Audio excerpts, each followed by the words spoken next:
Hello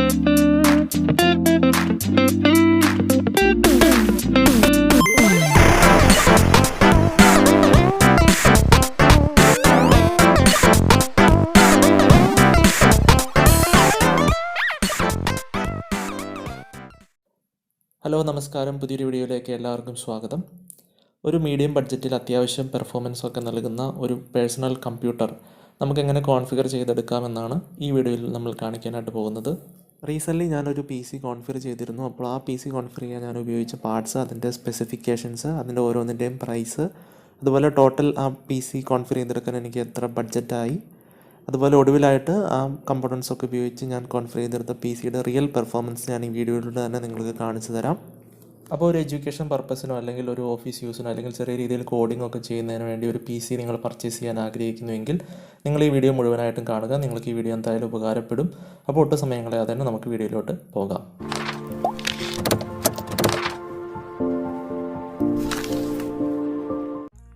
ആദ്യമായി നമ്മളിതിൽ use ചെയ്തിരിക്കുന്ന മദർ ബോർഡ് ജിഗാബൈറ്റ് എന്ന കമ്പനിയുടെ H410MHV3 എന്ന് പറഞ്ഞ സീരീസിലുള്ള ഒരു മദർ ബോർഡാണ്. ഇൻ്റലിൻ്റെ 10th ജനറേഷൻ പ്രൊസസ്സറുകൾ എല്ലാം ഈ മദർ ബോർഡ് സപ്പോർട്ട് ചെയ്യും. അതുപോലെ ഇതിൽ യൂസ് ചെയ്തിരിക്കുന്ന ചിപ്സെറ്റ് ഇൻ്റൽ തന്നെ H510 എക്സ്പ്രസ് ചിപ്സെറ്റാണ്. 2 DDR4 റാം സോക്കറ്റുകൾ ഈ മദർ ബോർഡിൽ അവൈലബിൾ ആണ്. 64 GB റാം വരെ ഈ മദർ ബോർഡ് സപ്പോർട്ട് ചെയ്യും. 2 USB 3.0 പോർട്ടുകൾ ഈ മദർ ബോർഡിൽ അവൈലബിൾ ആണ്. അതുപോലെ 4 USB 2.0 പോർട്ടുകളും ഈ മദർ ബോർഡിൽ അവൈലബിൾ ആണ്. അതുപോലെ HDMIയും ഈ മദർ ബോർഡ് സപ്പോർട്ട് ചെയ്യും. സോ ഒരു അത്യാവശ്യം ക്വാളിറ്റിയുള്ള എന്നാൽ ബഡ്ജറ്റ് ഫ്രണ്ട്ലി ആയിട്ട് നിൽക്കുന്ന ഒരു മദർ ബോർഡ് തന്നെയാണ് നമ്മൾ ഈ PC കോൺഫിഗർ ചെയ്യാൻ വേണ്ടി യൂസ് ചെയ്തിരിക്കുന്നത്. 3 വർഷത്തെ വാറണ്ടി ഈ മദർ ബോർഡിന് നമുക്ക് ലഭിക്കുന്നുണ്ട്. അടുത്തായിട്ട് നമ്മളോട് ഉപയോഗിച്ചിരിക്കുന്ന പ്രൊസസ്സർ എന്ന് പറയുന്നത് ഇൻ്റലിൻ്റെ Pentium Gold G6400 10th generation dual core പ്രൊസസ്സറാണ്. ഈ പ്രൊസസ്സറിൻ്റെ ബേസ് ഫ്രീക്വൻസി എന്ന് പറയുന്നത് 4 GHz ആണ്. അതുപോലെ തന്നെ 4 MB ഇൻ്റൽ സ്മാർട്ട് ക്യാഷെയാണ് ഈ പ്രൊസസ്സറിൽ വരുന്നത്. അതുപോലെ ഇൻ്റലിൻ്റെ ഇൻബിൽറ്റ് ഗ്രാഫിക്സായ ഇൻ്റൽ UHD ഗ്രാഫിക്സ് 610 ഈ പ്രൊസസ്സറിൽ വരുന്നുണ്ട്. 10th ജനറേഷൻ പ്രൊസസ്സർ ആയതുകൊണ്ട് തന്നെ അത്യാവശ്യം നല്ല രീതിയിലുള്ളൊരു പെർഫോമൻസ് നമുക്ക് ഈ പ്രൊസസ്സറിൽ നിന്ന് ലഭിക്കുന്നുണ്ട്. എഡാറ്റ എന്ന് പറഞ്ഞ കമ്പനിയുടെ 4 GB DDR4 റാമാണ് ഈ PC കോൺഫിഗർ ചെയ്യാൻ വേണ്ടി യൂസ് ചെയ്തിരിക്കുന്നത്. സ്റ്റോറേജ് ഡിവൈസിലേക്ക് വരികയാണെങ്കിൽ നമ്മളിവിടെ യൂസ് ചെയ്തിരിക്കുന്നത് EVM എന്ന ബ്രാൻഡിൻ്റെ 128 GB NVMe ആണ്. SSD വെച്ച് കമ്പയർ ചെയ്യുമ്പോൾ NVMeയുടെ read write speed much higher ആണ്. പ്രൈസിൽ ചെറിയ വ്യത്യാസമുണ്ട്, പക്ഷേ NVMe യൂസ് ചെയ്യുന്നത് എപ്പോഴും വർത്താണ്. സിസ്റ്റത്തിൻ്റെ ബൂട്ടിംഗ് ഒക്കെ വളരെ പെട്ടെന്ന് നടക്കുന്നതായിട്ട് നമുക്ക് കാണാനായിട്ട് സാധിക്കും. ഞാൻ സിസ്റ്റത്തിൻ്റെ പെർഫോമൻസ് കാണിക്കുമ്പോൾ നിങ്ങൾക്ക് മനസ്സിലാകും NVMe യൂസ് ചെയ്തുകൊണ്ടുള്ള അഡ്വാൻറ്റേജ്. നമ്മളിവിടെ യൂസ് ചെയ്തിരിക്കുന്ന ക്യാബിനറ്റ് എന്ന് പറയുന്നത് ഫിൻകേസ് എന്ന ബ്രാൻഡിൻ്റെ അസൻ C3 എന്ന് പറഞ്ഞൊരു ഫാഷൻ ക്യാബിനറ്റാണ്. വളരെ ലൈറ്റ് വെയിറ്റ് ആയിട്ടുള്ള ഒരു ക്യാബിനറ്റാണിത്. പക്ഷേ റേറ്റ് അല്പം കൂടുതലാണ് ഈ ക്യാബിനറ്റ്. പക്ഷേ കാണാൻ നല്ല ഭംഗിയുള്ളൊരു ക്യാബിനറ്റാണ്. ഇതിൻ്റെ ഫിസിക്കൽ ഓവർവ്യൂ നോക്കുകയാണെങ്കിൽ ഇതിൻ്റെ ഫ്രണ്ടിലായിട്ട് ഒരു USB 2.0 പോർട്ട്, അതുപോലെ USB 3.0 പോർട്ട്, അതുപോലെ ഓഡിയോ കണക്ട് ചെയ്യാൻ, അതുപോലെ മൈക്ക് കണക്ട് ചെയ്യാൻ വേണ്ടി ഓരോ പോർട്ടുകൾ അവൈലബിൾ ആണ്. പിന്നെ ഫ്രണ്ടിലായിട്ട് വരുന്നത് പവർ ബട്ടണാണ്. അതിൻ്റെ താഴെയായിട്ട് 2 LED ഇൻഡിക്കേറ്റേഴ്സും അവൈലബിൾ ആണ്. വളരെ നല്ലൊരു ക്യാബിനറ്റായിട്ടാണ് എനിക്കിത് തോന്നിയത്. ഞാനിത് നിങ്ങൾക്ക് റെക്കമെൻഡ് ചെയ്യുന്നുണ്ട്. പക്ഷേ നിങ്ങൾക്ക് ബഡ്ജറ്റ് പ്രശ്നമാണെങ്കിൽ നിങ്ങൾക്കിതിലും റേറ്റ് കുറഞ്ഞ ക്യാബിനറ്റുകൾ മാർക്കറ്റിൽ അവൈലബിൾ ആണ്. അത് യൂസ് ചെയ്യാവുന്നതാണ്. SMBS ഉൾപ്പെടെയാണ് ഈ ക്യാബിനറ്റ് വരുന്നത്. അതുകൊണ്ട് SMBS നമ്മൾ സെപ്പറേറ്റ് വേറെ പർച്ചേസ് ചെയ്യേണ്ടതായിട്ടില്ല.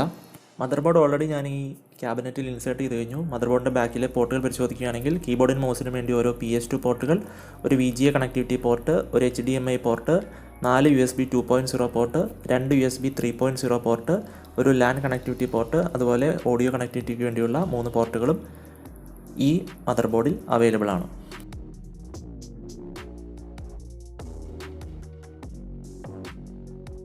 അടുത്തായിട്ട് നമ്മളിവിടെ യൂസ് ചെയ്തിരിക്കുന്ന മോണിറ്റർ LGയുടെ 19M38HB HD റെഡി മോണിറ്ററാണ്. HDMI അതുപോലെ തന്നെ VGA 2 കണക്ടിവിറ്റിയും ഈ മോണിറ്ററിൽ അവൈലബിൾ ആണ്. 60 Hz റിഫ്രഷ് റേറ്റോട് കൂടിയാണ് ഈ മോണിറ്റർ വരുന്നത്. അതുപോലെ ആൻറ്റി ഫ്ലിക്കർ ടെക്നോളജിയൊക്കെ ഈ മോണിറ്ററിൽ അവൈലബിൾ ആണ്. സോ അത്യാവശ്യം നല്ല ഒരു മോണിറ്റർ തന്നെയാണ് LGയുടെ ഈ മോണിറ്റർ. നമ്മളിവിടെ യൂസ് ചെയ്തിരിക്കുന്ന UPS ന്യൂമറിക് എന്ന ബ്രാൻഡിൻ്റെ ഡിജിറ്റൽ 600EX എന്ന് പറഞ്ഞ സീരീസിലുള്ള ഒരു UPS ആണ്. ഇത് 600 watt UPS ആണ്. ന്യൂമറിക് എന്ന ബ്രാൻഡിൻ്റെ ഏറ്റവും വലിയ അഡ്വാൻറ്റേജ് ഇവർ ഈ UPSന് 2 വർഷം ഓൺസൈറ്റ് വാറണ്ടി നൽകുന്നുണ്ട്. സോ UPSന് എന്തെങ്കിലും കംപ്ലൈൻറ്റ് വന്നാൽ ടെക്നീഷ്യൻസ് ഓൺസൈറ്റിൽ വന്ന് അത് റിപ്പയർ ചെയ്ത് നൽകുന്നതാണ്.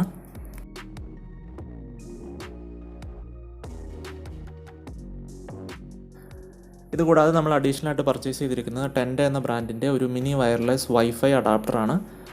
വൈഫൈ അഡാപ്റ്റർ എന്ന് പറയുമ്പോൾ നമ്മുടെ ഡെസ്ക്ടോപ്പ് കമ്പ്യൂട്ടറുകളിൽ വൈഫൈ ആക്സസ് ചെയ്യാൻ വേണ്ടി നമ്മൾ ഉപയോഗിക്കുന്ന ഒരു കമ്പോണൻ്റാണ് വൈഫൈ അഡാപ്റ്റർ എന്ന് പറയുന്നത്. ഇതൊരു USB പോലെ തന്നെ നമുക്ക് USB പോർട്ടിൽ കണക്ട് ചെയ്യാനായിട്ട് സാധിക്കും. നിങ്ങൾ വൈഫൈ ഉപയോഗിക്കുന്ന ആളാണെങ്കിൽ നിങ്ങൾക്ക് ഡെസ്ക്ടോപ്പ് കമ്പ്യൂട്ടറുകളിൽ വൈഫൈ ആക്സസ് ചെയ്യാൻ ഇത്തരത്തിലുള്ള ഒരു മിനി വൈഫൈ അഡാപ്റ്റർ വാങ്ങിച്ചാൽ മതിയാകും. സോ ഫൈനലി ഇതാണ് നമ്മൾ കോൺഫിഗർ ചെയ്തെടുത്ത PC. ഇവിടെ കീബോർഡും മൗസും നമ്മൾ യൂസ് ചെയ്തിരിക്കുന്നത് ഡെല്ലിൻ്റെയാണ്. ഇനി നമുക്ക് PC ഒന്ന് പവർ ഓൺ ചെയ്തിട്ട് ഇതിൻ്റെ പെർഫോമൻസ് ഒക്കെ എങ്ങനെയുണ്ട് എന്നൊന്ന് നോക്കാം. ഞാനിവിടെ സിസ്റ്റത്തിൻ്റെ പവർ ബട്ടൺ പ്രസ് ചെയ്തു.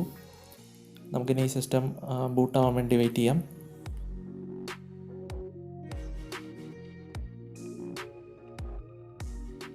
ഇവിടെ നിങ്ങൾ കണ്ടില്ലേ, ഏകദേശം 10 സെക്കൻഡ് സമയം മാത്രമാണ് സിസ്റ്റം ബൂട്ടിങ്ങിന് വേണ്ടി എടുത്തുള്ളൂ. ഞാൻ വീഡിയോയുടെ തുടക്കത്തിൽ പറഞ്ഞതുപോലെ നമ്മൾ സ്റ്റോറേജ് ഡിവൈസ് ആയിട്ട് യൂസ് ചെയ്തിരിക്കുന്നത് NVMe ആണ്. അതിൻ്റെ റീഡ് റൈറ്റ് സ്പീഡ് ഹൈ ആയതുകൊണ്ട് തന്നെ ബൂട്ടിംഗ് ഒക്കെ വളരെ പെട്ടെന്ന് തന്നെ നടക്കുന്നുണ്ട്. ഇനി നമുക്ക് ജസ്റ്റ് ഒന്ന് ലോഗിൻ ചെയ്ത് നോക്കാം.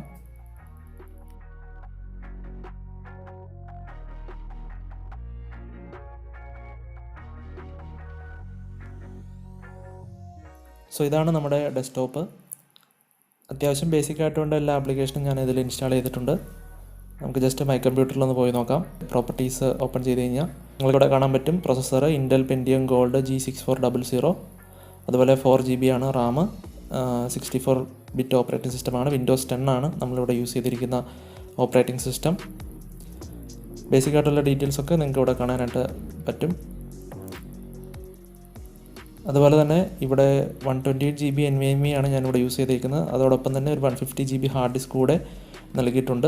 സോ നിങ്ങൾ NVMe യൂസ് ചെയ്യുകയാണെങ്കിൽ NVMe പ്രൈമറി സ്റ്റോറേജ് ഡിവൈസായിട്ട് സെറ്റ് ചെയ്യുക. നിങ്ങളുടെ ഓപ്പറേറ്റിംഗ് സിസ്റ്റമൊക്കെ NVMeയിൽ ഇൻസ്റ്റാൾ ചെയ്യുക.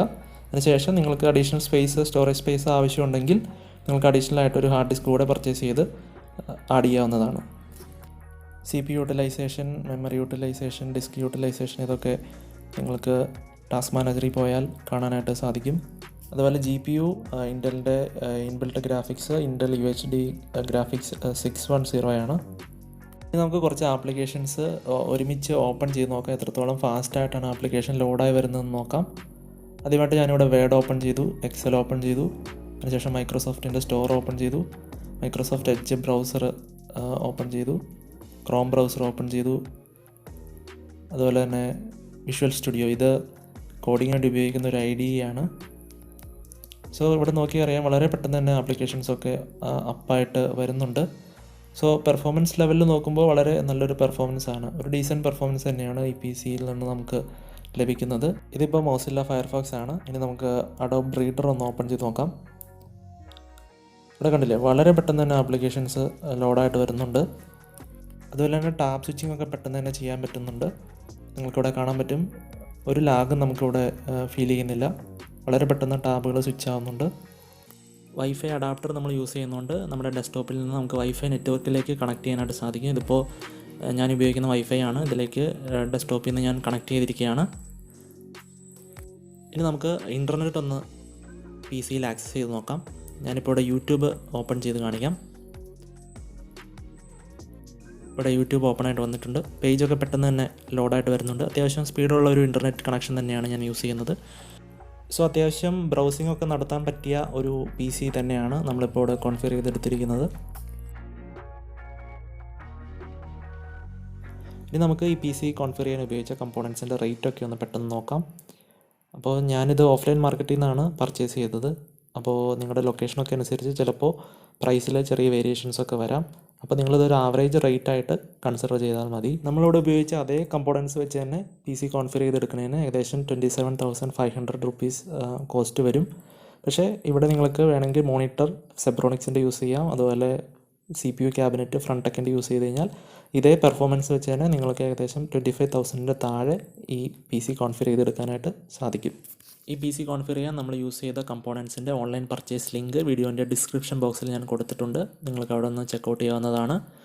ഈ വീഡിയോ നിങ്ങൾക്ക് ഉപകാരപ്പെട്ടു എന്ന് വിശ്വസിക്കുന്നു. വീഡിയോ ഇഷ്ടപ്പെട്ടെങ്കിൽ ലൈക്ക് ചെയ്യുക, ഇഷ്ടപ്പെട്ടില്ലെങ്കിൽ ഡിസ്ലൈക്ക് ചെയ്യുക.